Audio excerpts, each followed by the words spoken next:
I'm Michael Britton, and this is Anna Soto-Canino, Director and Chief Instructor of the Academy of Art of Highland Park.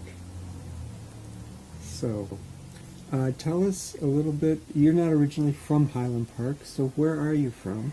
I'm originally from Puerto Rico. It's still another home of mine, my original home. I do visit quite often, and I work there as well. I came to the States, specifically to New Jersey as a child at age 6.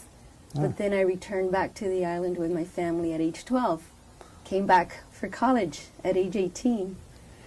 Now, your field is art. Did you start drawing and so on as a child or later in life? How did that all develop? Well, Mike, most children, if you leave them alone to their own devices, will mark surfaces with crayons, with chalks, with stones, markers, whatever's at hand.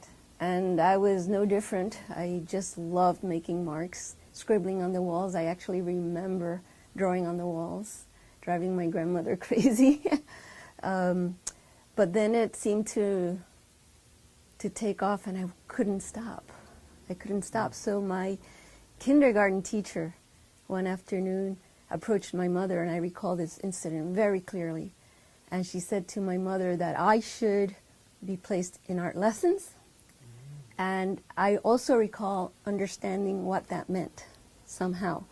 And to this day, I have children, students, whose parents say that they're 6 and they're asking for art lessons and they don't know where this is coming from. And I go, oh, I know where it's coming from. They do know. And did you find particular teachers then that were very helpful to you? And I studied with Jorge Haqqani, a renowned painter to this day, now deceased, in Puerto Rico. I studied with some fascinating artists whose lives remain anonymous. They were not in the public eye. And so you came to college here in the States? I did. I vied for admission to several colleges here in the States. My #1 choice was Princeton University here in New Jersey. I was admitted. I was admitted to the class of '85 with scholarships. And of course I went for my preferred choice. I did not know at the time that upon entering campus I discovered that Princeton had a fascinating training program for visual artists. And what made it very special is that you had to train in studio, but you also had to take obligatory classes in art history. And that really rounds up your entire experience as a visual artist. And in fact, this is not new, although it is still uncommon to this day, but it does come in the steps of the old atelier tradition, where you just didn't practice mechanically. You understood very deep concepts about the ideas and the ideals and the history of these things inside your practice. It was living history, and you would train through your teacher. Now, your actual degree at Princeton was in psychology? Yes, I did, because I entered first semester, knowing that I wanted the training in the visual arts, that I also wanted a scientific grounding. I went and pursued both programs, psychology with a concentration in visual perception, as well as the training in the visual arts and art history from my first semester. So with all of this experience and so on, how did Highland Park first come to be on your horizon? How did you discover that there is such a place as Highland Park? Oh, that's a beautiful and question. what led you to decide you were going to live here? Yeah, so all I've been mentioning all those early years is a lot of travel around the world, a lot of jobs in various states, living up and down the East Coast. And by this time I was in my mid-30s, and I was again back in graduate school. This time I was studying urban planning and policy. That is my master's degree. I'm very interested in community. And what happens is my then husband scouts out the place where we might live, as I was at the time studying in upstate New York. Well, he says, I found a small place. I think you'll like it. Come on down. And push and shove, he had to secure the apartment before I saw it. And when I came down, he was a little jittery, since he had to make this unilateral decision. But I just took a stroll through the town, and I was delighted. And the very first thing that took me about Highland Park was the many trees. Yeah. The many trees. We went through streets that were strange to me. Now I know them well. And the other thing that took me is there was a little downtown feel, shops close to each other, windows facing the street, and there was pedestrian traffic, and people were saying hi to each other, and dogs were walking around with their masters on their leashes. And I said, this is it, I love it. Never knowing that through another series of unforeseen accidents, I would come to now live here 15 years continuously, make it my home, still adore it. I tell all my youngsters, all the folks I work with and I teach, what a precious little gem this town is. And I'm hoping to not have to leave. And then how did you decide you were going to start an art academy?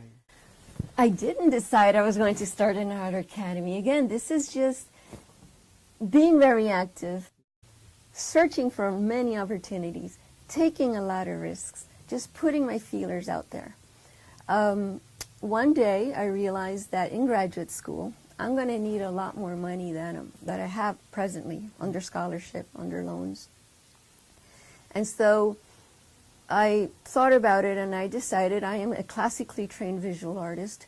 Why don't I start here on my kitchen table in my little one-bedroom apartment in Highland Park? This was back on Two River Road.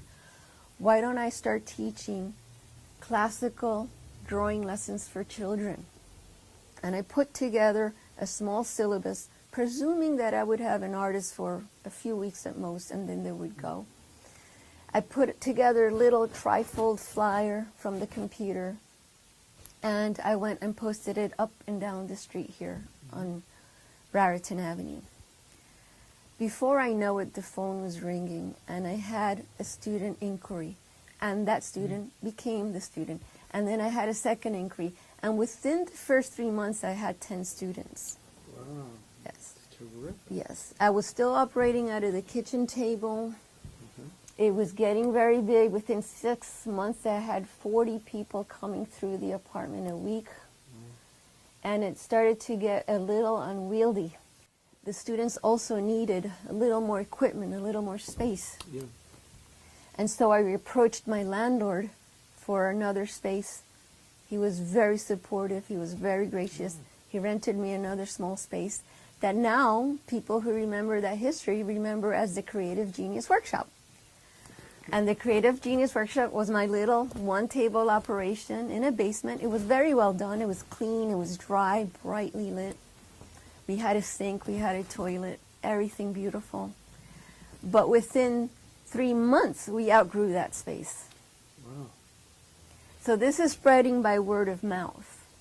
That, and I'll say it, that powerful drawing lessons were being offered.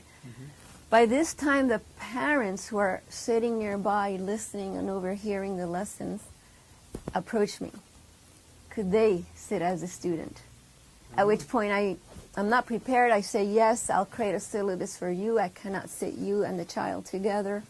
I do have to work language and concepts a little differently. They agree. Now I have a student body of adults. A few months down the road, now it's the teen siblings or the cousin. And pretty soon this exploded in my face.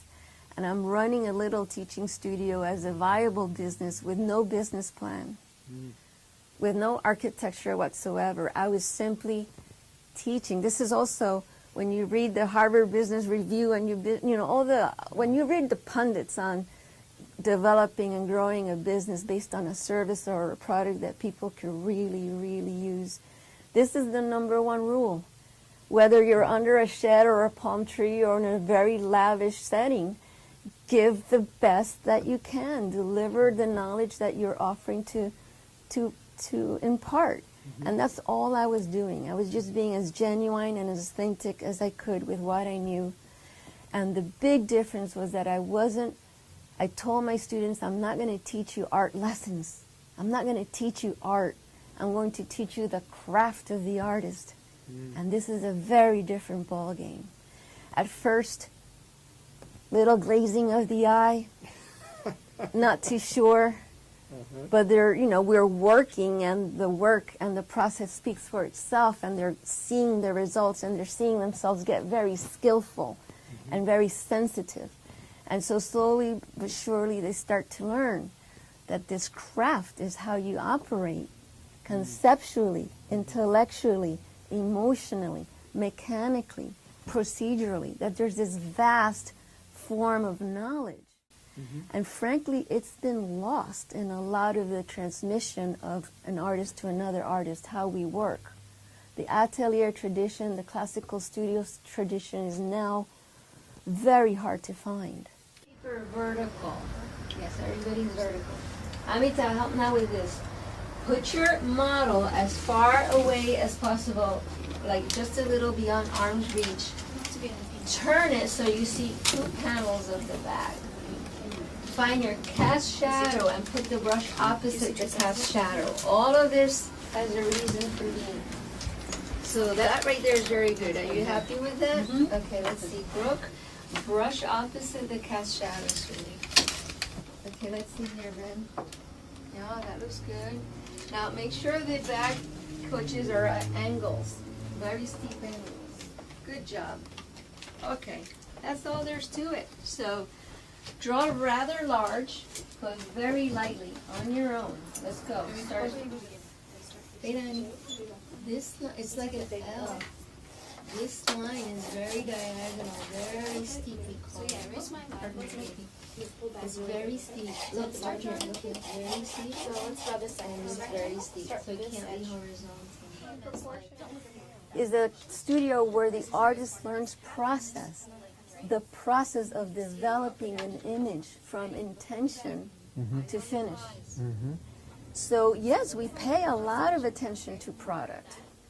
Actually, we push our students to produce pieces that are of exhibition quality with each and every piece. But we're also sharing with them constantly, and this is the deep training. There's this vast body of knowledge generated by masters who we well know and masters who we don't know. Anonymous practitioners through the ages. But this knowledge has been imparted, and there is tremendous wealth of how do you do this. And this is what we do. We teach process. We teach the burden of the artist, the burden of being an author. And this is a transformative experience. We bring visual back to the visual arts. So first just here. Yeah, but two somewhere. So we're going to shade only this part. Can you see that? Now, block shading only. We don't do this a lot. I want to show you. And also for our outdoor work in August. Okay. And then there's a line dark, right? It should actually be that dark. Yeah. There's some ones that are like, you can also erase a little bit in areas that are much lighter, right? Start for this part or this part? Yeah, so start there. Yeah.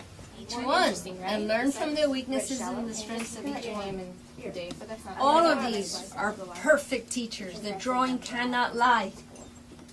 Okay? It cannot lie.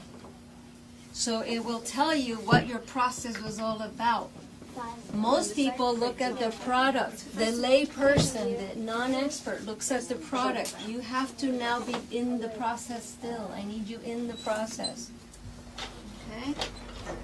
So first of all, congratulations, because this is a very tough job. On the other hand, I kept my promise. We didn't teach you anything new. It's the old grayscale and using lines, character lines. It's the old grayscale and character lines. We didn't give you any new kind of otherworldly model you've never seen. This is an everyday object like anything else you would like to draw. Okay? But your master skill is observation. Eyes on the prize, understanding how light creates these shapes. Okay? This is all spatial exploration. You were just exploring. That's all drawing is and painting. We bring visual back to the visual arts. It's not about the hand. Mm-hmm. We tell our instructors, our students, God forbid you lose your limbs. Mm-hmm. You could still take your tool, as we see in hospitals and rehab centers, by people who have lost use of hands. And they work with their mouth, with the tool in their mouth or in their toes, and produce beautiful, arresting images that have stories to tell. So we tell them it's a visual art form. It's in the eye. It's in how you perceive the world, how you interpret and portray it, and how I now, as onlooker, can share that with you. Right? Everyone, try it. If you don't like it, go take up cooking or horseback riding. But aspire. Forget this nonsense about talent. Try it. Work hard. Learn. Develop the skills, the sensibilities. All the great masters that teach us, they were put in studio when they were little children. They breathed and slept and ate, training in the visual arts. Michelangelo, Da Vinci have written copious notes encouraging you to sit down and work at it. They didn't say, look at me, I'm a genius. Well, Michelangelo did, of course. He's very well known for that. But he had one of the most favorite statements from Michelangelo I know. He walked into the studio, his student is gone. Andrea, I think is his name. So Michelangelo writes on the drawing the student abandoned because he went out to party. And this drawing exists with Michelangelo's handwriting. Draw, Antonio. Draw, Antonio. Draw and do not waste time.